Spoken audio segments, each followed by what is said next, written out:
Bienvenidos a una nueva mesa redonda del curso Cyber World Academy. Tenemos un gran panel de expertos esta tarde con nosotros dentro de las funciones de nuestro proyecto, que son las de difusión de la cultura de ciberseguridad y la capacitación digital de todos los ciudadanos para que conozcamos entre todos las amenazas que nos depara el ciberespacio, ¿no? Hemos lanzado el módulo 0 del curso Cyber World Academy del 21-22. En esta ocasión, como nos han demandado muchísimas personas, muchísimos alumnos de la edición anterior, que ampliásemos todo el tema de formación en relación a las criptomonedas y blockchain, pues bueno, hemos decidido comenzar el curso este año con un módulo especial sobre esta materia y vamos a alternar las ponencias magistrales de nuestros expertos con estas mesas redondas en las que va a surgir el debate y en el que realmente vamos a poder apreciar todos los matices, ¿no?, de cada una de las opiniones de nuestros expertos. En esta ocasión, pues vamos a tratar un tema muy interesante, ¿no? Se titula la mesa ¿Debemos temer a las criptomonedas? No se trata de relatar esta tarde aquí una película de miedo, ¿no?, ni un thriller, pero bueno, creo que es una de las preguntas que más nos hacen nuestros alumnos que intentan entrar en el mundo de las criptomonedas, de blockchain, ¿no? Y tienen ese reparo, ¿no?, quizás por falta de información o por miedo, ¿no?, de cuáles son las amenazas que se esconden detrás de estas criptomonedas, ¿no? Voy a empezar a presentarles a todos a nuestros expertos. Comienzo con José Manuel Márquez Sevillano. Es licenciado en Ciencias Económicas y Empresariales por la Universidad de Zaragoza y tiene una maestría en Economía por la Universidad Pompeu Fabra. Es el actual jefe de la División de Innovación Financiera del Banco de España, institución en la que trabaja desde el año 1996. Como tal, sus funciones son monitorizar todas las innovaciones y cambios que afectan al sistema financiero, así como todas las implicaciones, ¿no?, que conllevan estas innovaciones. Es miembro del grupo de estudio del G20 sobre finanzas sostenibles y es el representante del Banco de España en los principales foros internacionales sobre innovación y sistema financiero. Bienvenido, José Manuel. Muchas gracias por tu colaboración. Muchas gracias a vosotros por la invitación y por organizar este evento. Muchas gracias. Gracias. También les presento a Alfonso Ayuso Calle. Es ingeniero aeronáutico por la Universidad Politécnica de Madrid. Máster en Administración de Empresas por el Instituto de Empresa. Desde el año 2004 desarrolla su labor docente en innovación y mercados financieros en el ICADE y en el Instituto de Estudios Bursátiles. Tiene una extensa trayectoria profesional tanto en banca privada como en mercados de capitales y regulación, y en entidades tan importantes como son, pues, el Banco de Santander y el Banco de Sabadell, ¿no?, donde ha ocupado distintos puestos de directivos de responsabilidad. Actualmente es un asesor muy cotizado en esta materia, ¿no?, en el negocio financiero, y muchísimas gracias por tu colaboración, Alfonso. Vamos, a vosotros muchísimas gracias por la invitación y muchas gracias por la amable presentación. Gracias. Pasamos a presentar a Vanessa Jiménez Serranía. Es licenciada en Derecho con distintas maestrías internacionales, premio extraordinario de doctorando en el año 2017, premio José Manuel Gómez Pérez a la excelencia académica en el año 2018, experta en Derecho de la Competencia, Propiedad Intelectual e Industrial, Derecho Bancario y Tecnologías Disruptivas.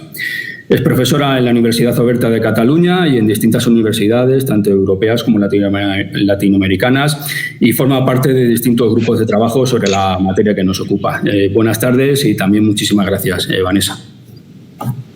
Buenas tardes a todos. La verdad, un placer poder asistir a esta mesa y además compartir panel con tan estupendos expertos. Muchísimas gracias por la invitación. Perfecto, muchísimas gracias. Y termino la ronda de presentaciones con Javier Pastor Moreno. Es licenciado en Marketing y Gestión Comercial y tiene una gran experiencia en comercio internacional en plazas tan complicadas y tan importantes como es Londres y China, ¿no?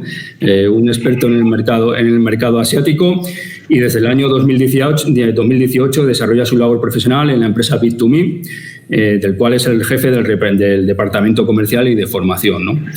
Buenas tardes, Javier, y muchísimas gracias por tu colaboración. Nada, un gusto estar con vosotros y igual que comentaba Vanessa, compartir panel con los demás ponentes. Un gustazo.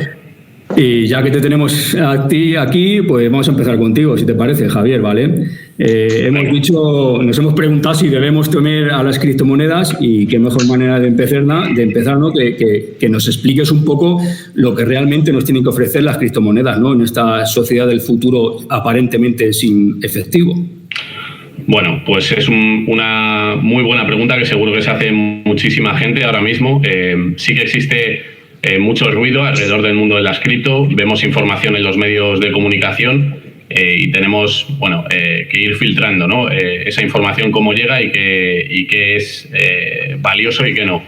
Bueno, para poner en contexto, yo trabajo en una plataforma española que se llama Bit2Me, que la función que desarrolla es hacer de puente entre el sistema que todos conocemos, que es el sistema fiat tradicional, de emisión monetaria por parte de bancos centrales y gobiernos, para pasar a criptomonedas, a Bitcoin y otras tantas que existen y que se están creando prácticamente a diario, como inversión o como herramienta tecnológica. Entonces, muchas personas están empezando a considerar, de hecho vimos una noticia antes de ayer, pues que el Estado, el país de El Salvador, iba a declarar Bitcoin como dinero de curso legal, ¿no?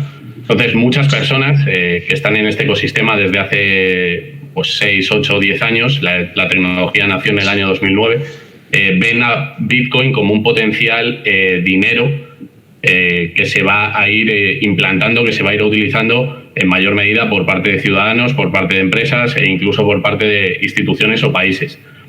Entonces, sí que es verdad que todos los cambios generan cierto temor, generan cierto miedo en un primer momento, quizá por desconocimiento, quizá porque los seres humanos pensamos de una forma lineal, proyectamos el futuro en función de lo que hemos conocido en el pasado, ¿no? El dinero es una herramienta tecnológica que ha evolucionado a lo largo de la historia de la humanidad y, muchos pensamos que Bitcoin y las criptomonedas suponen un paso más que va a traer muchísima inclusión financiera, que va a traer oportunidades a muchísimos ciudadanos de diferentes países, no solo de España o de la Unión Europea, para utilizar una tecnología, pues que es tan fácil acceder como con un teléfono móvil conectado a Internet desde cualquier parte del mundo, ¿no? Y formar parte así de un sistema financiero y monetario con llegar a todo el mundo. Yo, evidentemente, trabajo en un exchange, soy un apasionado de Bitcoin y las criptomonedas y tengo que decir, voy a ser, creo, de los que más resalten las partes positivas. También tiene partes negativas y también os hablaré de ello. Pero creo que como introducción, yo no creo que tengamos que tener miedo, creo que tenemos que entenderlo, que ver qué ventajas nos ofrecen, qué ventajas nos proponen y tratar de incorporarlas para que todos los ciudadanos se vean beneficiados, ¿no? Perfecto.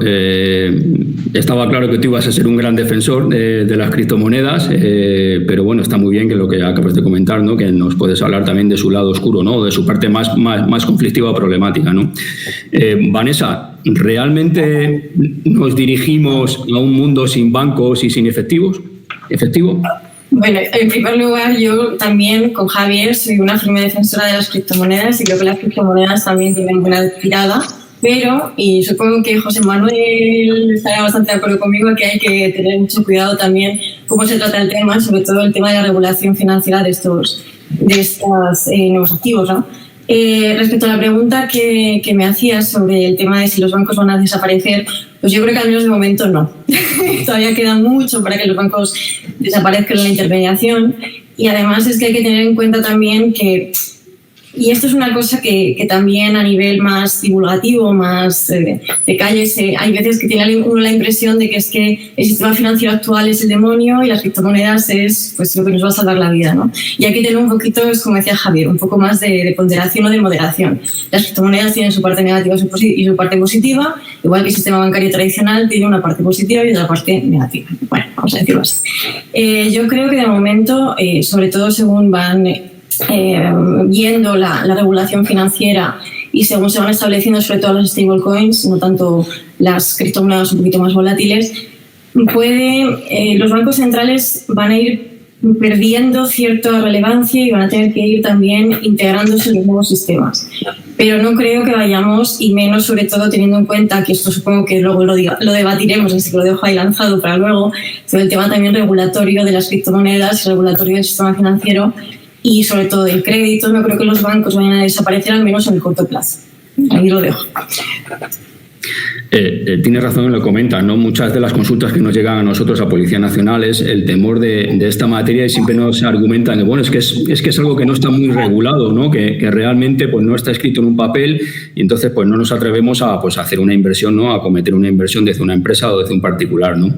Alfonso, ¿qué impacto crees que puede tener la futura legislación, la regulación MiCA en todo el tema de criptomonedas? Bueno, pues al final estamos hablando de un sistema que se basa, que como decía Javier, es fiat, o sea, se basa en la confianza, se basa en que le otorgamos un valor a un billete o le otorgamos un valor a una moneda, y ese valor es aceptado por todo el mundo, y eso permite mantener una estabilidad del sistema. Para que en el momento que estamos en una zona que tiene que ver con la confianza, que tiene que ver con el ahorro del público, que tiene que ver con la captación de depósitos del público y que tiene que ver con la financiación de la economía, porque no hay que olvidar que el sistema financiero que tenemos se basa en el apalancamiento y en la creación de dinero a partir del propio dinero que se deposita en las entidades financieras, que es el que sirve para financiar la economía. Y hay que tener cuidado en cómo se diseñan las nuevas herramientas, porque una cosa es diseñar una herramienta para pagar de una forma más eficiente, y otra muy distinta es diseñar un instrumento que sirve para financiar a la economía, y que en un momento determinado, por ejemplo, las stable coins, por su característica como dinero electrónico, las entidades que las emiten tienen que tener garantías suficientes para devolverlas a sus usuarios, y por tanto no pueden utilizar ese dinero para ser prestado al público. Entonces, en un entorno en el que trabajamos muy basado en la confianza, la regulación es básica porque necesita crearse ese entorno en el que la adopción de nuevos mecanismos goce de la confianza suficiente para que el público en general, o sea, no nosotros que nos lo sabemos porque no lo estudiamos y nos encanta y somos apasionados de este tema, sino que el público en general, o sea, mi madre, que ha tardado 3 años en activarse Bizum, pues él pueda sentir que ese nuevo mecanismo de pago sea confiable, sea seguro, y que sus ahorros o el dinero que tenga en ese instrumento esté protegido y esté en un entorno confiable y seguro. Y para eso no nos queda más remedio que implementar regulación. Y en ese sentido, Europa yo creo que ha dado un paso adelante muy,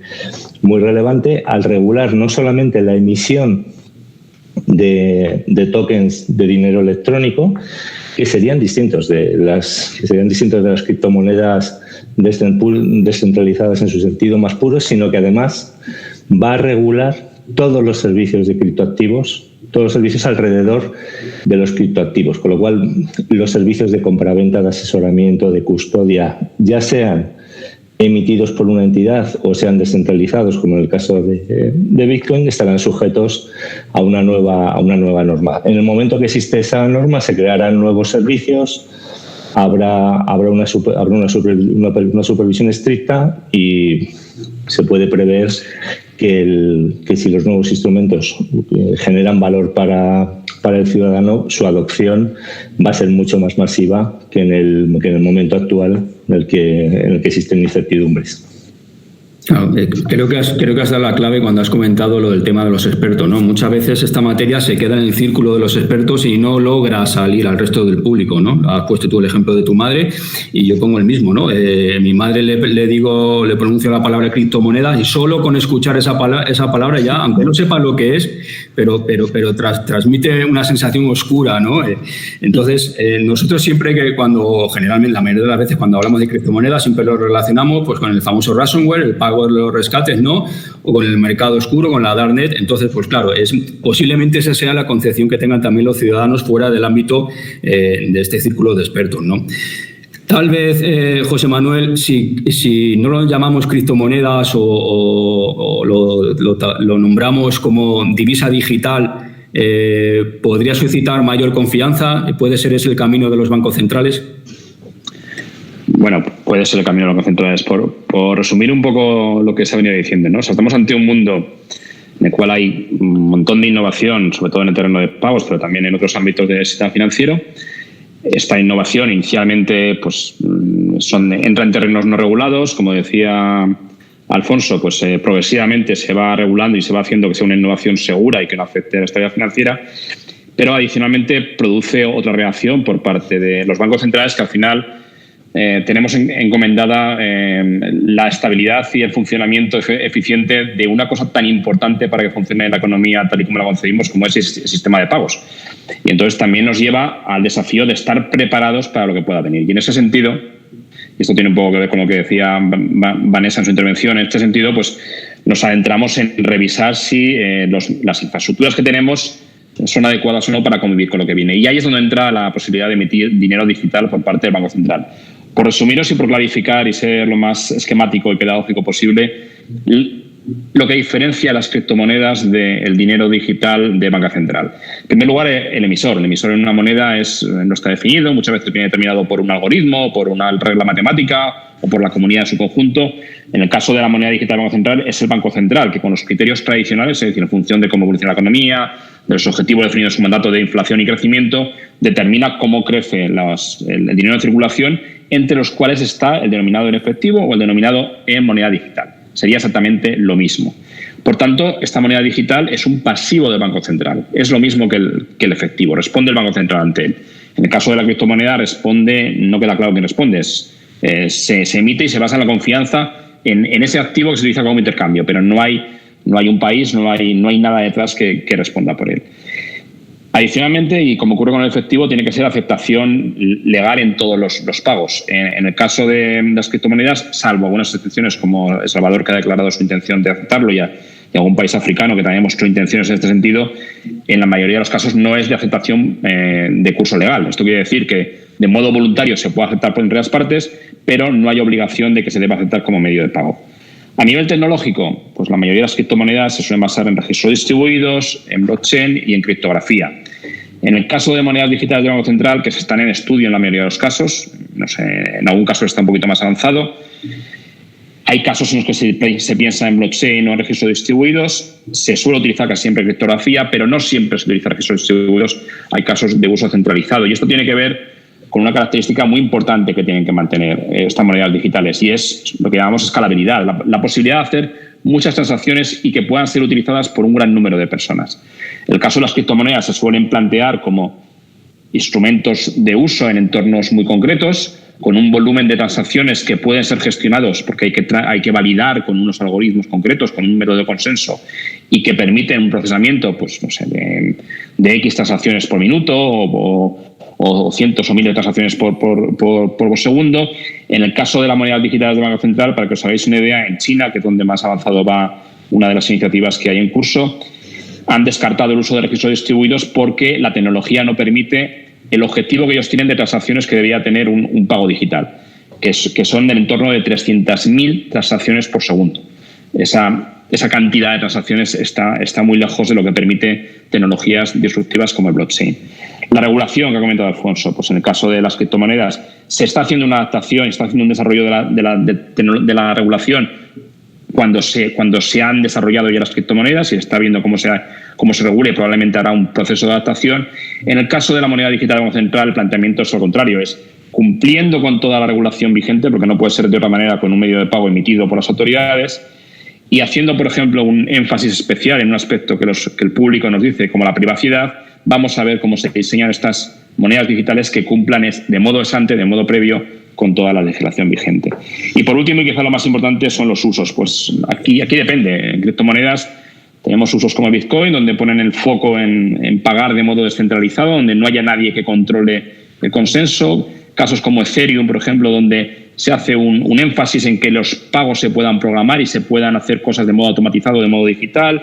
Las stablecoins, donde el énfasis está en que su cambio con el dinero fiat sea más o menos estable. Y en el mundo de monedas digitales del Banco Central, pues depende de lo que se persiga con la emisión de esa moneda.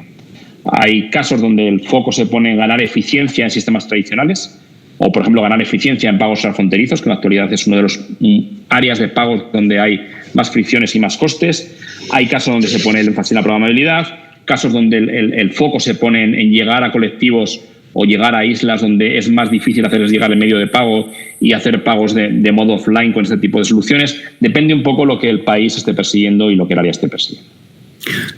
Has comentado, José Manuel, el caso de China y has dado la razón de por qué no se ha subido a este tren o por qué descarta subirse, ¿no?, al tema de las criptomonedas. Y voy a ser un poco sensacionalista, ¿no?, porque además recibimos opiniones, ¿no?, en relación a la no implementación de las criptomonedas, ¿no?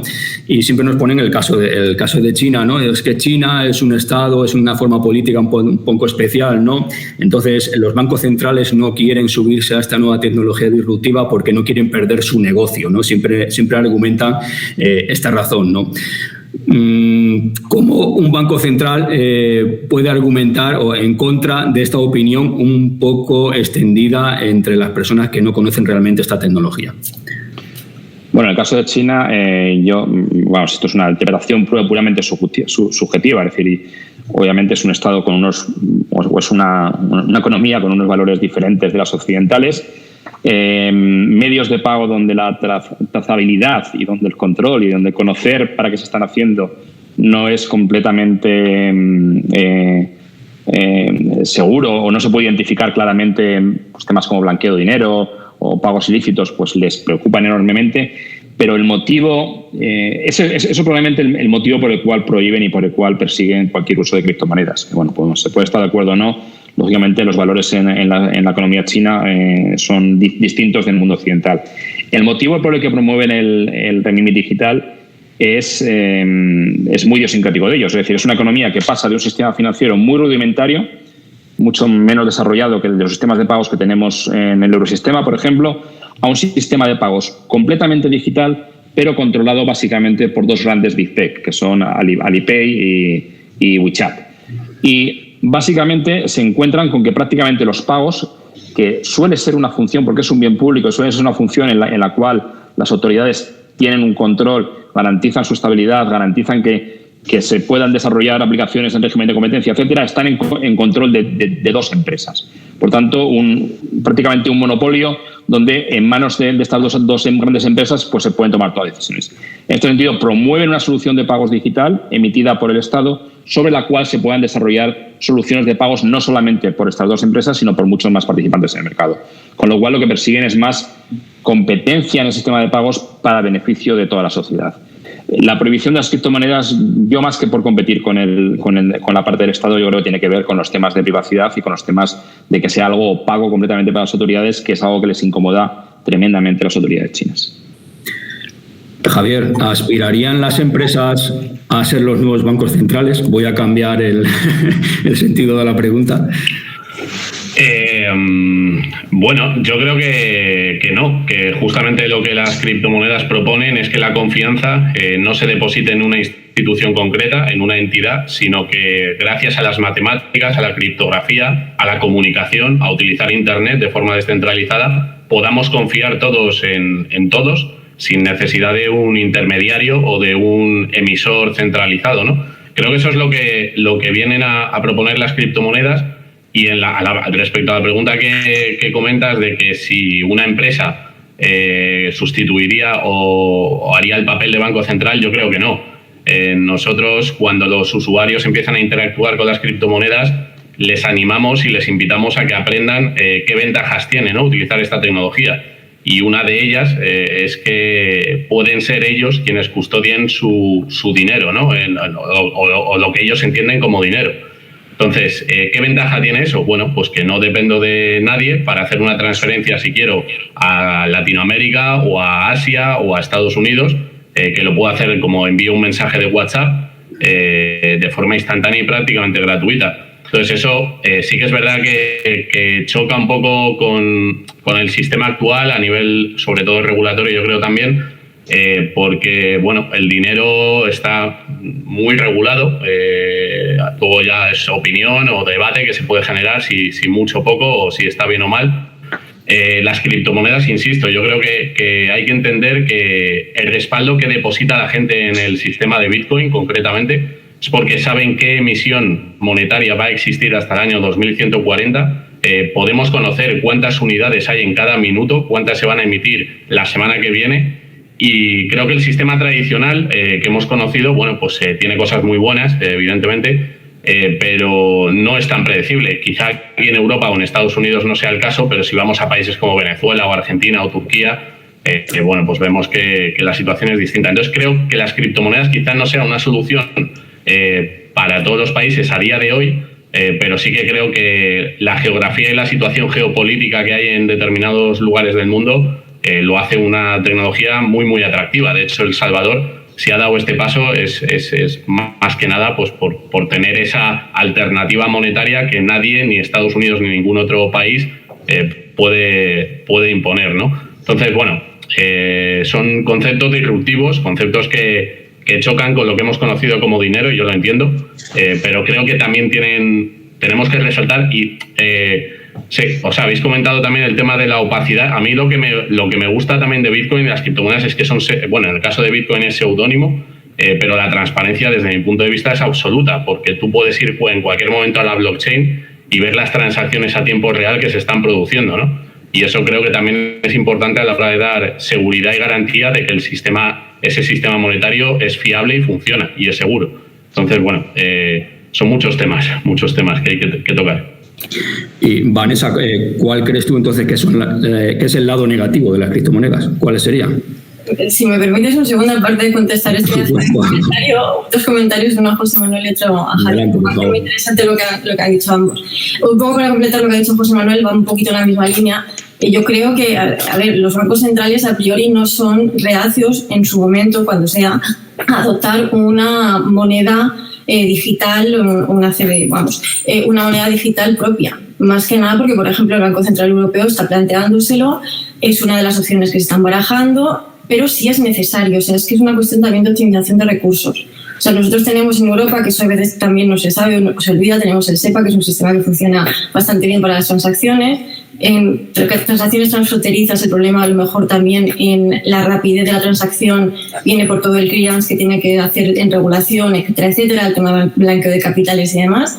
Pero los bancos centrales adoptarán, yo creo, las monedas digitales, ¿no?, emitidas por los propios países cuando sea necesario, si realmente son útiles y efectivos. De hecho, como digo, ahora mismo, de hecho es que esta mañana estaba un congreso también sobre Blockchain for Europe y el Blockchain for Europe Summit, y estaban justo hablando encargados del Banco Central, representantes del Banco Central Europeo, sobre el tema de un poco el calendario para la adopción del sistema y también las distintas problemáticas que pueda haber, ¿no? Y es interesante también ver que pues tenemos las criptomonedas que son más a nivel, que no están vinculadas a ningún tipo de activo financiero, las stablecoins, que es un poco lo que lo que han adoptado algunos países también. Por ejemplo, Argentina es muy pro stablecoins también por el tema de la volatilidad de la moneda algunas veces, y luego la posibilidad de que los bancos centrales las emitan. Respecto a la parte más negativa, y un poco enlazándolo con lo que decía Javier también, el problema, y esto ya no hay varios, ¿no? Lo primero, el uso que se da. La tecnología es neutra siempre, o sea, la tecnología es buena, es muy útil, se pueden hacer muchísimas cosas. La blockchain es una tecnología muy interesante y con muchísimas aplicaciones, pero el tema es el uso que se hace de esa tecnología. Y el uso de esa tecnología, la parte negativa penal ya la conocemos, todo el tema de los posibles usos en la deep web, etcétera, etcétera. Y sobre todo, y esto ya es un poquito más a nivel pedagógico, creo que hace falta, y este tipo de iniciativas, por ejemplo, son muy útiles, y pues de ciertas iniciativas que también salen de los bancos centrales, de los bancos nacionales, de las comisiones nacionales del mercado de valores, de dar una educación financiera. Porque muchas veces no se entiende lo que es la criptomoneda en sí. O sea, vosotros hablabais antes de, oye, no, es que lo hablo con mi madre y no sabe lo que es, pero es que a veces cuando lo hablas con tus amigos o con gente más joven, con tus hermanos más jóvenes o tal, es que me voy a hacer rico con las criptomonedas. Es que no ese es el objetivo. El objetivo es hacer un valor que sirva para intercambiar determinados productos, para fomentar, yo creo que es un poco también el sentido en el que Javier iba, es para fomentar también las transacciones, para crear ese ecosistema de transacciones más rápidas, más seguras, más trazables, etcétera, etcétera. tiene esa parte también interesante, que es la parte más especulativa, por así decirlo, que bueno, sí, Bitcoin está limitado, ¿vale? O sea, no se puede hacer inflación con ello, pero es muy especulativo. Eso también sabemos el valor que tiene hoy, pero el valor que va a tener mañana. Es que aquí hay una cosa también, y por eso decía el tema de la importancia de la educación financiera, y yo en estas cosas intento también, yo por defecto profesional, también como profesora de la universidad, un poco monitorizar lo que se va diciendo en la web y todo esto. La cantidad de veces que se mezcla la política financiera, lo que es política financiera, la política de los bancos centrales, lo que es los conceptos de inflación, deflación, etcétera, o sea, lo que es macroeconomía, con el sistema de pagos, con el sistema de créditos, o sea, se hace una mezcla de conceptos que es necesario clarificar y que es muy útil también tener en cuenta. Y la parte negativa, sobre todo que yo veo ahora, es que se comprende mal el objetivo de las criptomonedas. El objetivo... Acabas de comentar el tema de la formación financiera, ¿no? Que podamos tener, la educación financiera. Efectivamente, al final somos muy cómodos, ¿no? Y entonces queremos adoptar una nueva tecnología o un nuevo tema, ¿no? Pero no queremos implicarnos realmente en aprender lo que hay detrás de esa tecnología, ¿no? Y es un problema que podemos tener en este país. Entonces, Alfonso, yo te pregunto, y es raro que no haya salido todavía el nombre de Elon Musk, por ejemplo, en una mesa redonda sobre criptomonedas, ¿no?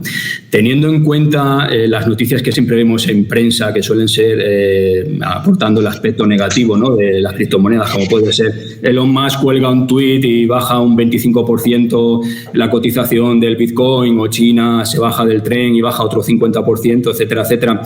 ¿Crees realmente que nosotros tenemos una cultura financiera sólida como para poder implantar este sistema en nuestro país? Cultura financiera y cultura de ciberseguridad, de la que hablaremos luego también. A ver, ahí hay mucha tela que cortar. Yo de Elon Musk no hablo mucho, porque cuando entramos en la zona de manipulación de mercado, en algo que es legal y en el que están participando inversores finalistas probablemente poco formados, me genera cierto escalofrío el proceso, y por eso creo que es muy importante el proceso que se ha cometido en Europa, en el que todo esto, pues dentro de un par de años, porque el objetivo es 2024, los servicios que se presten alrededor de las criptomonedas, en sentido de los criptoactivos, por no hablar de criptomonedas, porque se mezcla un poco, porque parte de lo que ha explicado Javier antes, yo estoy un poco o sea, podríamos crear debate, porque ha centrado el debate de la criptomoneda en las monedas descentralizadas, ¿no? Pero hoy por hoy, Bitcoin, de los 3 requisitos que tiene que cumplir algo para que se llame moneda, solo cumple uno, que es almacenamiento de valor, pero ni es un medio de pago de uso extendido, ni es una unidad de cuenta de uso generalizado, con lo cual llamarlo moneda todavía me parece un poco arriesgado, ¿no? Entonces, o sea, yo creo que aquí tiene, mi previsión un poco en todo esto es que tiene que haber un efecto sustitución. Y ese efecto de sustitución es el que, respondiendo al tema de la mesa de si debemos tener a las criptomonedas, yo te diría sí, en sentido amplio, si no están bien diseñadas. Y eso lo vimos claramente cuando Facebook, y hilo con tu pregunta sobre si las entidades privadas querían ser bancos centrales, cuando Facebook anunció el lanzamiento de Libra en su primera versión global, basada en una cesta de divisas. Vamos, o sea, faltó que les entrasen, tú que estás en el sector, que les entrasen los geos por la ventana mientras estaban haciendo la declaración, porque salió medio mundo, todos los gobiernos, el Senado de los Estados Unidos, el Congreso de los Estados Unidos, mandando cartas a todos los participantes en el proyecto, y la conclusión que vimos es que Visa y Mastercard se bajaron del proyecto. O sea, que el tema en el trasfondo era serio. Y es serio porque se puede producir un efecto de sustitución. Y Facebook tiene 2.500 millones de usuarios en el mundo. Y si esos 2.500 millones de usuarios en el mundo empiezan a ver que es conveniente el uso de un nuevo instrumento financiero, y eso tracciona y hace que se empiecen a conceder hipotecas en esa nueva referencia, y puedes comprar en esa nueva referencia, empieza a haber un efecto de sustitución. Y ese efecto de sustitución, cuando está diseñado como dinero electrónico, tiene los mismos problemas que esto, Manuel y yo lo hemos hablado alguna vez, si hay una adopción masiva del euro digital, o de un CBDC en general, o de un stablecoin en general, a ver, en una situación como la que hemos pasado de pandemia, quién pone a disposición de las pymes toda la cantidad de créditos ICOs y similares, y se vehicula toda la financiación a la economía a la velocidad a la que se vehiculó durante la pandemia. Porque el sistema financiero está basado en la creación de dinero y en que exista apalancamiento en el proceso. Cualquier otro mecanismo que genera una equivalencia 1 a 1 y que impone que no se puede prestar a la economía, genera riesgos para la estabilidad. Y de hecho, dentro de uno de los consejeros del Banco Central Europeo, Fabio Panetta, ya ha sondeado en los medios y ha escrito un artículo diciendo probablemente si lanzásemos un euro digital, 3.000 euros sería una cantidad razonable para que fuese la cantidad máxima que se pudiese acumular en una cuenta. Porque es una cantidad, porque el objetivo de una moneda no es solamente actuar como almacenamiento de valor, sino que también sirve como unidad de cuenta y sirve en su fase transaccional para fomentar los pagos. Si en el proceso se convierte solamente en almacenamiento de valor, y no hay un límite, por ejemplo, a la cantidad que puedes almacenar, pues da igual tener dinero en una entidad financiera que tener dinero en divisa de Banco Central. Casi mejor. O sea, dices, bueno, pues estoy en el último rescatador. Prefiero tener dinero del último rescatador que no del primero que puede caer en el proceso. Y eso, que suena muy de titular, de adiós a los bancos, de la banca está muerta, de no necesitamos bancos, que esto lo dijo Bill Gates en 1997 y estamos en 2021. O sea que a lo mejor sí que es necesario el tipo de sistema financiero que tenemos armado, o cambiarlo no es instantáneo. El problema que tienen estas monedas es que con los dispositivos que tenemos ahora mismo, hacer un movimiento masivo de cuentas bancarias a monedas digitales en sentido amplio, me da igual que sean bitcoins, que stablecoins, que euros digitales, es muy sencillo. Y entonces se puede producir un verdadero lío en un fin de semana, por ponerlo así un poquito, por ponerlo un poco dramático, ¿no? Y es conveniente que la cosa esté bien diseñada en su estructura, o esté limitada la masa monetaria que se puede tener en ese tipo de monedas, con lo cual nunca llegará a ser un efecto de sustitución, o tenga mecanismos que impida la remuneración, bueno, como todo lo que se está escribiendo en todos los informes de los bancos centrales que están analizando cómo debería ser el diseño. Y en el caso de las criptomonedas más puras, pero eso realmente es como una divisa. Si llegasen a ser de uso extendido en los pagos, sería como una divisa. En un caso de una economía suficientemente desarrollada, vamos a cambiar todas las unidades. Yo creo que siempre les va a faltar, bueno, siempre, no quiero decir siempre porque esto queda grabado y luego me lo podréis sacar dentro de 5 años, pero que se convierta en unidad de cuenta y que pasemos a contar todo en bitcoins para que los pasivos y los activos del público en general estén macheados y no tengan riesgo de divisa, porque cualquier cosa que genere riesgo de divisa de forma generalizada en el público no va a tener una adopción general. Tienen que estar macheados el pasivo y el activo. Es otra parte que tiene que cumplirse para que se produzca ese efecto de sustitución. Entonces, cada cosa tendrá probablemente algunos usos, y donde yo creo que la batalla está entre las stablecoins privadas y las divisas de banco central, que es donde realmente la unidad de cuenta ya está establecida y donde se puede producir realmente un efecto sustitución masivo. José Manuel, te he visto levantar la mano, me ha parecido. Sí, no, por resumir, o sea, lo que ha estado hablando Alfonso básicamente gran parte tiene que ver con el debate de cómo implementar el euro digital, y por eso lleva tiempo y por eso hay que ser cuidadosos y hay que tener en cuenta todas las implicaciones. Pero por resumir un poco cómo veo la situación, es decir, las cripto tokens, criptoactivos, todo este tipo de propuestas que hay por parte del sector privado se plantean. Hay algún entorno en el que se utilizan para hacer pagos, hay muchos entornos en los que se utilizan para invertir valor, para hacer como un activo de inversión con una elevada volatilidad.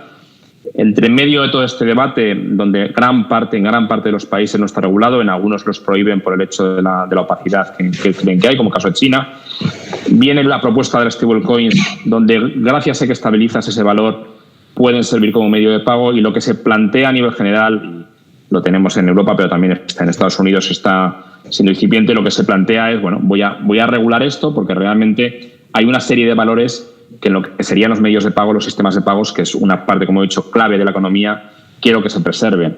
Temas como el control del blanqueo de capitales o financiación del terrorismo, temas como los relativos a la privacidad, temas de protección al cliente. Aquí pasamos de un entorno donde, en base a la identificación, yo digo quiénes tienen las cuentas, a un entorno donde alguien tiene una clave y eso garantiza que tiene acceso a ese token. La custodia de las claves, cómo se custodian, etcétera, pues es un aspecto crítico para proteger al cliente y que no pueda perder esos activos por haber perdido o por no haber custodiado adecuadamente las claves. Es decir, hay una serie de aspectos, o en el caso de las stablecoins, también lo decía Alfonso en su intervención previa, temas que realmente la garantía que está detrás de ellas pues sea accesible en el caso en el que haya algún problema. Se plantea una regulación en torno a ellas, y una vez que tengamos esta regulación, pues tendremos que ver en qué entornos de inversión son razonables las propuestas, en qué entornos de inversión son razonables los pagos.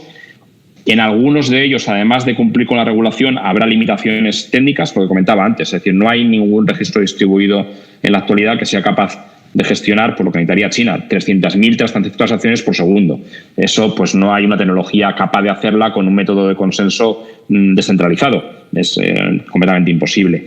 Entonces, habrá casos en los que esto no es posible, pero habrá casos, y por ejemplo, en el entorno de los pagos transfronterizos por comercio internacional, pues programar con una criptomoneda y ahorrar los 3 o 4 días que te supone autorizar una transacción actualmente, pues puede ser una ganancia de eficiencia enorme.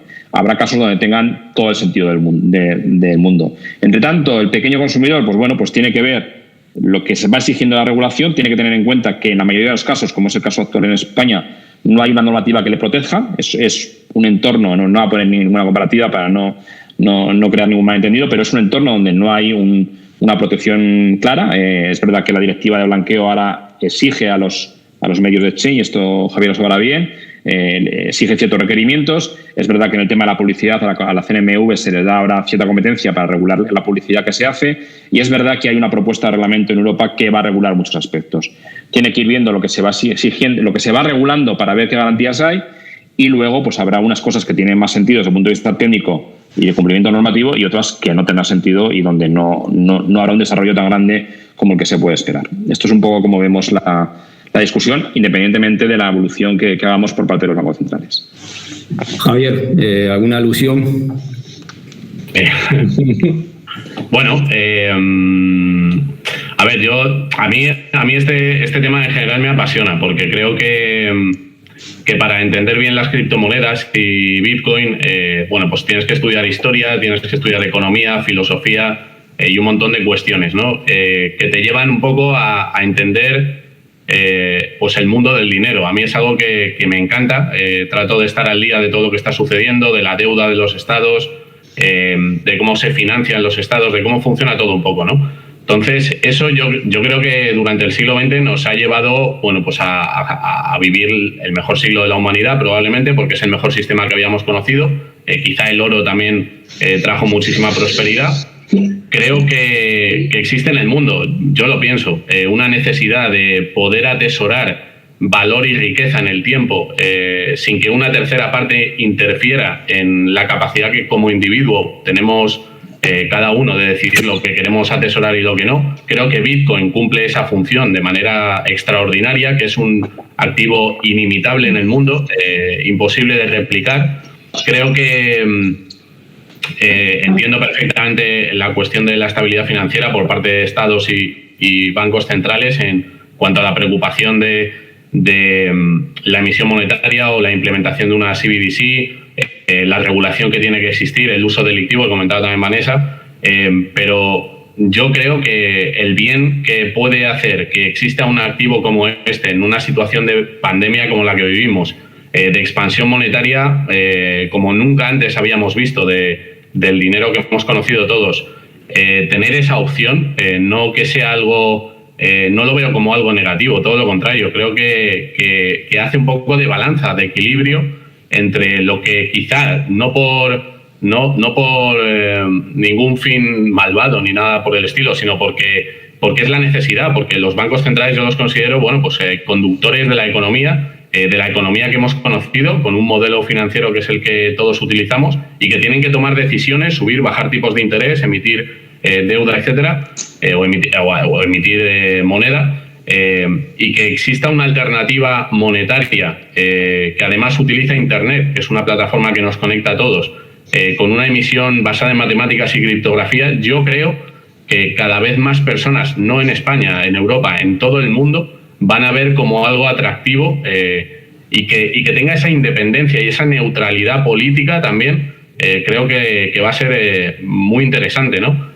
Entonces, bueno, yo entiendo el debate y además comparto muchas cosas de lo que han dicho los tres porque conocen esto mejor que nadie, pero bueno, claro, quizá al trabajar en un exchange, al tratar con personas de otros países también que están interesados en utilizar esta tecnología para refugiarse de las situaciones que están viviendo en su país y que no pueden controlar, y los usos que se le está dando a Bitcoin y otras criptomonedas, bueno, pues creo que es positivo y que tendremos que convivir, tendremos que buscar la forma de encajar estos dos modelos y de que funcionen, porque Bitcoin no va a desaparecer. Bitcoin, yo creo que a nivel regulatorio hay que tener mucho cuidado con poner barreras o poner freno a una tecnología como Bitcoin, que es una tecnología global, es una tecnología que está en tu país, legisles en una dirección o en otra, y que va a haber competición, que otros estados, otros gobiernos van a ver como una oportunidad también de posicionamiento. Entonces, creo que dejar la puerta abierta, explicar a los ciudadanos qué es Bitcoin, cómo funciona y qué ventajas tiene, es la base, la educación, que la gente decida si es un activo interesante, pero vamos, yo creo que esto debería ser algo que se tratara mucho más ampliamente de lo que se trata, porque de verdad que creo que puede traer incluso muchísima más prosperidad a España, y lo veo como una oportunidad el abrir la puerta que el cerrarla, ¿no? Pero bueno, siempre y cuando pues eso no cree lo que se ha comentado, pues desestabilice el sistema actual y pueda haber un caos en un fin de semana tremendo. Creo que Vanessa también ha hablado de la volatilidad. Creo que todos los activos viven un proceso de volatilidad, como pudo ser la plataforma de Internet, con muchísimos proyectos que se fueron construyendo, y Bitcoin es el caso. No va a pasar de 0 a 100, pero creo que esa estabilidad monetaria la irá alcanzando, pues bueno, pues por ejemplo cuando llegue a la cotización que tiene el oro, que son 10 billones de dólares. Ahora estamos en 1,2. Bueno, pues veremos qué sucede en 3-5 años, pero ese papel que Bitcoin ocupa, creo que es único, y creo que lo tenemos que cuidar como país, como instituciones. Creo que es un activo que podemos utilizarlo a nuestro favor. Entonces, bueno, es un poco... Creo que levantó la mano primero Vanessa, la he visto, y después Alfonso también. Sí, muy brevemente, yo creo que no sé por qué me da que Alfonso y yo vamos a ir un poco en la misma línea, pero bueno, hay una cuestión, Javier, yo creo que ninguno hemos dicho en ningún momento que se haya que prohibirse nada, ni que Bitcoin sea negativo, ni nada por el estilo, para nada. El tema es que, como todo, y esto yo creo que también por defecto profesional, un abogado cuando ve una tecnología, los tecnólogos de siempre se puede hacer todo en tecnología, pero luego hay que ver la regulación que se da a eso. Y fundamentalmente, la parte como más importante, si podríamos decir subrayada, que además lo ha mencionado tanto Alfonso como José Manuel, del MiCA, de la propuesta de reglamento que todavía no está adoptada, es sobre todo la regulación de aquellos prestadores de criptoactivos, o sea, de las personas que operan en el sistema, que eso es lo que da también seguridad, no entra a regular de una manera precisa todos los activos. De hecho, por ejemplo, los NFTs no entran dentro del marco de aplicación del MiCA, etc. O sea, simplemente lo que se intenta dar es esa garantía también de que el sistema tiene un control y que no se... que yo, porque mañana me levante así, emito una criptomoneda y esa criptomoneda empieza a tener pues una relevancia y pues termina pasando lo que pasó con Libra, que es un poco el problema sobre todo de las stablecoins, cuando hay sobre todo actores muy importantes en el mercado que generan un efecto de red, de llamada muy importante y que pueden llegar a desestabilizar realmente el sistema financiero como lo conocemos. Hay dos cosas, o sea, un poco y ya con esto concluyo ya, que son importantes también comprender. Hay en países que la inclusión financiera es muy baja y hay monedas en las cuales que son muy débiles o que no pueden realmente operar bien en el mercado. El tema de la inclusión financiera, las criptomonedas son realmente una vía muy buena de esa inclusión financiera. ¿Por qué? Pues porque es una de las vías, no es la única, ¿eh? O sea, porque en FinTech hay muchas soluciones también que permiten inclusión financiera sin necesidad de recurrir a las criptomonedas, pero es una vía de que esas personas que no están bancarizadas, que no tienen una cuenta de un banco, puedan comprarse cosas digitalmente porque tienen una moneda digital que le permite operar, etcétera, etcétera. Y que normalmente, pues, de hecho, no sé si está operando o no y no sé exactamente si utiliza realmente tecnología blockchain o no, pero por ejemplo en Bahamas ya tienen desde el mes de mayo una moneda digital, una CBDC para operar dentro de lo que son las islas básicamente, ¿no? Y pues también permiten ese comercio electrónico para personas no bancarizadas, etcétera, y que es súper útil y es súper interesante. En Europa el nivel de bancarización es bastante alto, sí que puede ayudar a personas que no estén incluidas dentro de, pues eso, del sistema tradicional a poder operar sobre todo el mercado digital, que es un poco, yo creo que la idea también con la que se van a emitir a lo mejor las criptomonedas de los bancos, las monedas digitales de los bancos centrales. Pero hay otra cuestión que es un poco lo que ha apuntado, bueno, se ha apuntado varias veces, ¿no? Que yo creo que nos olvidamos, de dónde van a obtener crédito los ciudadanos. No las empresas, porque las empresas a lo mejor pueden recurrir, me vas a decir, respuesta a fintech, respuesta a financiación colaborativa, pero los créditos se obtienen mediante también ese apalancamiento del que hablaba Alfonso antes. Los bancos adquieren o reciben los depósitos del público y eso se utiliza para esa emisión de crédito posterior. Dime tú, ¿cómo tengo yo crédito con Bitcoin? ¿Me puedes decir? Sí, hombre, seguro que estáis al tanto también de todo lo que está ocurriendo con DeFi y finanzas descentralizadas, contratos inteligentes que permiten el lending peer-to-peer. Perdona que te interrumpa, los contratos de lending peer-to-peer necesitas tener un activo que te garantice que tienes el valor del crédito. Yo te lo digo porque ese tema también lo conozco un poquito, ¿sabes? Sí, pero quiero decir que tecnológicamente es viable. Yo creo que ahora mismo, a ver, sí que estamos... Tecnológicamente seguro, eso es seguro. O sea, además, todo lo que tú me digas te voy a decir que sí. O sea, seguro, porque además, y es lo bonito de esto, que es que tecnológicamente se puede hacer muchas cosas. El tema es que luego, a nivel regulatorio de protección del inversor, sobre todo el pequeño inversor, de protección del crédito al consumo, etcétera, etcétera, esas soluciones técnicas tienen que cumplir unos parámetros jurídicos que garantizan que el sistema tenga esa seguridad. Si claro, un DeFi falla, una solución DeFi falla de lending, ¿a quién recurro yo?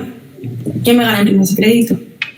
Es un poco eso. Sí, que sí. Claro, sí. Yo no digo que el sistema todavía esté por pulir y por desarrollar y mejorar, pero que esta tecnología va a permitir llevar a cabo esas funciones de forma automatizada y que la tecnología, sin que intervenga, digamos, la mano humana, va a poder conseguir ese objetivo, seguro que muy, muy pronto. Entonces, bueno, se está trabajando ya en ello y hay casos de estudio súper interesantes. Pero bueno, nada, no, dejo también que si no... Alfonso, creo que querías añadir algo. Te he visto levantar la mano. Sí, básicamente Vanessa lo ha explicado muy bien. El tema de la regulación realmente no está regulando el activo, no está regulando el subyacente, está regulando los servicios, y la regulación en este sentido tiene una visión de protección al consumidor o de protección al inversor, no, salvo que sea una emisión, que entonces sí que está sujeto a la regulación. Lo que no tenga emisor, lo descentralizado puro, eso nace por su camino, y lo que sí se regula es, una vez que quieres prestar servicios sobre ese activo dentro de un territorio concreto, que es el territorio europeo, pues tiene que cumplir, o sea, tiene que realizarse dentro, pues, de unas normas muy parecidas a MiFID para garantizar la protección del consumidor, ¿no? Y luego había un comentario adicional, que escuchando a Javier sobre las bondades de Bitcoin, que comparto muchas de ellas, pero realmente lo que ha descrito es un criptoactivo. No ha descrito una criptomoneda. O sea, y de hecho la comparación con el oro está mucho más próxima a la de commodity o un activo en un sentido amplio, que a una moneda que implica que se utiliza como unidad de cuenta y que se utiliza de forma generalizada en los pagos. Entonces, probablemente sí que van a tener un espacio en esa zona de almacenamiento de valor, y obviamente se van a poder intercambiar como cualquier acción o como cualquier activo por su contravalor a una moneda que sí que actúa como unidad de cuenta de forma generalizada en las economías, mientras no existan de forma generalizada países descentralizados, que eso lo que acabo de decir es una especie de oxímoron, ¿no? O sea, que un país descentralizado no... Pero mientras no tengamos una sociedad puramente descentralizada, personalmente me cuesta un poco ver una sustitución de unidades de cuentas, salvo casos muy concretos de economías rotas, donde al final lo que prima ya no es la transaccionabilidad ni la unidad de cuenta, lo que prima es la protección del capital y no perder valor, ¿no? Pero en un entorno normal, de economías que están funcionando de forma normal, personalmente creo que me va a costar ver una sustitución de activos, sobre todo si los bancos centrales lanzan mecanismos suficientemente convenientes y ágiles para el ciudadano, que le permitan sustituir el puro efectivo sin tener que estar introducidos dentro del ecosistema, o sea, dentro del sistema bancario. José Manuel. Solo un par de cosas en relación a lo que decía Javier. Es decir, voy a poner dos pros y dos cons, ¿no? O sea, el punto de la independencia política que permiten las criptomonedas, entendidas como criptomonedas, no como criptoactivos, pues es el mismo argumento de por qué no existe una sola moneda para todos los países. Pues porque hemos decidido que las condiciones monetarias que hay en cada país se adecúen a la situación fiscal, a la situación económica que tiene cada país, para permitir y para poder gestionar mejor la economía de ese país. ¿Podríamos hacer algo descentralizado que no tuviera nada que ver con las condiciones?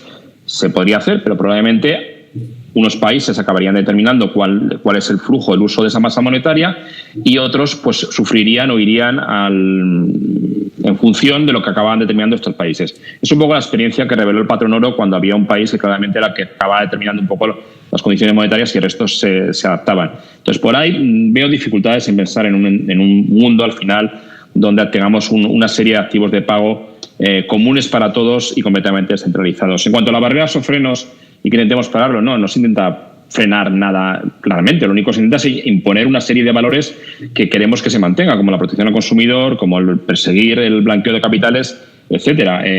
Esto no se trata de si yo pongo barreras, entonces otros llegan que me quitan. Esto es el mismo argumento que se tiene, por ejemplo, con los impuestos a las multinacionales.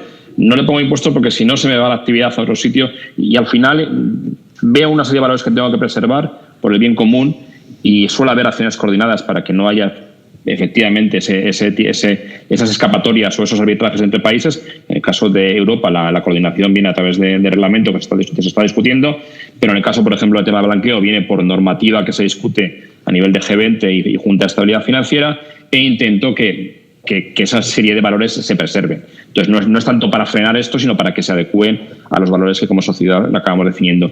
Y en la parte positiva, pues un poco lo que decía Vanessa, es decir, tienen un papel para pagos muy claro en sitios donde el sistema financiero no llega. Y por eso en muchos países de África, por ejemplo, han tenido gran éxito soluciones basadas en criptomonedas para hacer pagos donde los servicios financieros no son provistos por el sistema financiero, porque probablemente pues no hay economías de escala suficiente o no hay seguridad jurídica suficiente para entrar en estos sistemas. Y tiene sentido, y también hay muchas aplicaciones muy interesantes, integrado para generar eficiencia, pues por ejemplo, integrado con contadores eléctricos, etcétera, donde es muy fácil programar el dinero y encajarlo y evitar que haya un intermediario, y por tanto permite llegar a la eficiencia en determinados usos tecnológicos que con los medios tradicionales en determinados entornos es muy difícil encajarlo. Entonces, es cierto que hay casos donde los usos potencialmente son muy valiosos y donde tienen recorrido, pero desde un punto de vista generalizado, amplio, pues hay varios elementos que crean ciertas dudas de que se pueda llegar a ello. Os voy a lanzar una pregunta rápida ya para ir cerrando la mesa. Si se os acercase un amigo que ha ahorrado una cantidad importante y os dijese que quiere invertir en criptomonedas, ¿qué consejos le daríais? Vanessa, empiezas tú mismo. Bueno, empiezo por una carrera con Javier lo primero. Que se le ve así. Yo prefiero ser el último ahora. No, digo que hablara contigo. Le aconsejaría que hablara contigo, que se te ve sensato. Digo. Ok. No me refiero. Lo primero, pues que en el caso de que realmente quisiera invertir, primero decirle, pues mira, como el Banco de España, el de Banco de España, son activos altamente volátiles, no están regularizados, son, pues oye, pues depende también qué activos quieras. Coge un activo que veas que tiene una, pues que no es muy fluctuante, que te da una seguridad, y sobre todo el broker con el que lo hagas. O sea, realmente, que es lo que estamos viendo con las estafas y con todo. O sea, a través de quien lo hagas. Pero esto pasa muchísimo ya no solamente en el ámbito de las criptomonedas, y esto yo creo que desde la policía lo estáis viendo en muchos otros sectores. En el trading pasa muchísimo, en otros tipos de tal, no voy a extender, ¿no? Que pues ver simplemente pues aquellos que realmente tengan una fiabilidad, ver si son en el momento, bueno, todavía no estamos ahí, pero en el momento en el que se apruebe el MiCA va a ser todo mucho más fácil, pero de momento es ver realmente que dónde están localizados, qué tipo de transacciones hacen, si te ofrecen un interés muy elevado o te garantizan un retorno muy elevado a la inversión, desconfía, etcétera, etcétera. Todo ese tipo de cuestiones, ¿no? Y sobre todo eso, que sepan que, a ver, que yo pondría, si quiero probar, que pruebe, pero que tampoco me espere volver millonario. O sea, ya está. Alfonso. Precaución, vamos. Javier, te van a dejar el último, ¿eh? Y luego no digas que inviertan todo, porque... No, tranquilo. No, básicamente yo seguiría en ausencia, por similitud, y en ausencia de una norma en vigor. Esto es una inversión. O sea, si va a invertir, se parece mucho a cualquier otra inversión. Entonces, cualquier inversión está regulada en estos momentos por la ley de mercado de valores. Y la ley de mercado de valores establece, cuando actúas con un operador, pues establece una serie de requisitos en asesoramiento y en ejecución de esas transacciones, en las que hay que evaluar si solo estás ejecutando la conveniencia de la transacción y si estás asesorando la idoneidad de la transacción. Que dicho en sencillo es: entiendes lo que estás haciendo, si no lo entiendes no lo hagas, y si entiendes lo que estás haciendo, evalúa tu capacidad de asunción de pérdidas.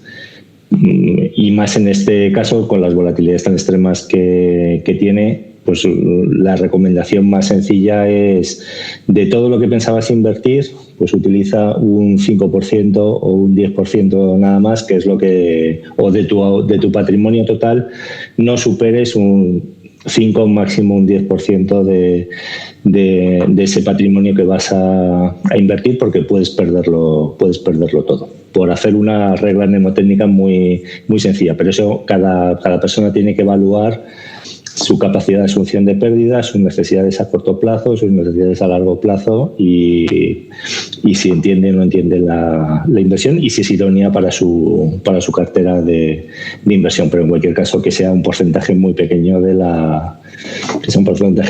patrimonio que pretende invertir. José Manuel.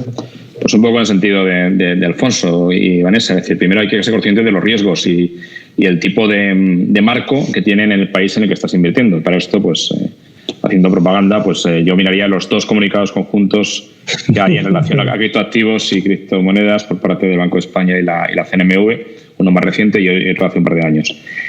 Una vez visto esto y siendo consciente de los riesgos y de qué tipo de garantías tiene en función de si es un criptoactivo o es una criptomoneda, pues bueno, pues lo que decía un poco Alfonso, tendría en cuenta el patrimonio que tengo, tendría en cuenta el perfil de riesgo que tengo, pues como hace la banca privada, que para clientes con mucho patrimonio puede decir un porcentaje pequeño de tu renta, dado que esto es un activo que sube y baja. No considero ningún otro tipo de cosas, pero tiene una serie de fluctuaciones y quiero estar expuesto a esta fluctuación. Sé que puedo gestionar ese riesgo porque creo que puedo entender los determinantes y quiero tener una pequeña parte de mi patrimonio. Bueno, pues a lo mejor tienes mucho patrimonio y puedes asumir un porcentaje de pérdidas y quieres tener ese plus de rentabilidad que te pueden dar. O a lo mejor resulta que tienes un perfil mucho más conservador y dices, no, mira, yo ni un 5%, es decir, quiero meter en algo que bueno que pueda subir un 2, un 3, un 4, un 5%, pero que no pueda perder un 50%. Bueno, pues en ese caso probablemente no tienes que invertir absolutamente nada. Pues depende del perfil de riesgo que tengas, el patrimonio que tengas. Una vez que conozcas los riesgos, pues piensa si te sitúas o no te sitúas en este activo o en este producto. Y ya Javier, con derechos de réplica de los otros 3 miembros de la mesa. Pues mira, te voy a decir que estoy completamente de acuerdo con José Manuel, con Alfonso y con Vanessa en todo lo que han dicho. Creo que es el mejor consejo que pueden dar. Voy a añadir algo. Yo cuando empecé a disfrutar de esta tecnología es cuando la experimenté, cuando la utilicé. Dije, bueno, la parte de inversión es lo que atrae a muchísima gente a este ecosistema. Pero la gente no se queda por eso, la gente se queda porque cuando utiliza la tecnología dice, vale, ahora entiendo de qué va esto, entiendo que a través de una foto de Instagram o con un vídeo de YouTube puedo enviar dinero en forma de Bitcoin desde mi teléfono móvil a un chico que está en Chile haciendo contenido y subiéndolo todos los días. Y además puedo guardar las claves privadas de un activo que custodio directamente, ¿no? Entonces, el consejo que os han dado es muy, muy bueno. Es un activo volátil, que eso también es oportunidad. Yo ahí también resaltaría esa parte. Pero lo que haría sería, si me formaría, que en Bit2Me tenemos la mayor academia de formación del mundo en español, con más de 400 artículos escritos sobre toda la temática y la historia de esta tecnología. Y lo probaría, lo utilizaría. No necesitáis más que 5 o 10 euros. O sea, que creo que es una oportunidad, igual que en 1990, de utilizar Internet, una tecnología nueva que ha cambiado el mundo. Yo sigo pensando y creo, seguro que va a tener un papel espectacular la Bitcoin y las criptomonedas. Y os animo a que lo uséis y sobre todo que aprendáis y lo investiguéis y no tengáis miedo de la tecnología porque vais a descubrir muchas cosas interesantes. Pero completamente de acuerdo con los 3. El consejo es fantástico. Pues nada, por nuestra parte, solo agradeceros vuestra participación en la mesa redonda. Aprovecho públicamente para invitaros a la Escuela Nacional de Policía, si no la conocéis, aquí en Ávila. Os esperaremos y os abriremos nuestras puertas como al resto de personas, encantados. Nada, muchísimas gracias y bueno, esperemos coincidir en una próxima mesa redonda o en otras formaciones que podamos hacer desde Cyberworld. Muchísimas gracias a los 4. Un placer. Muchísimas gracias a vosotros. Gracias.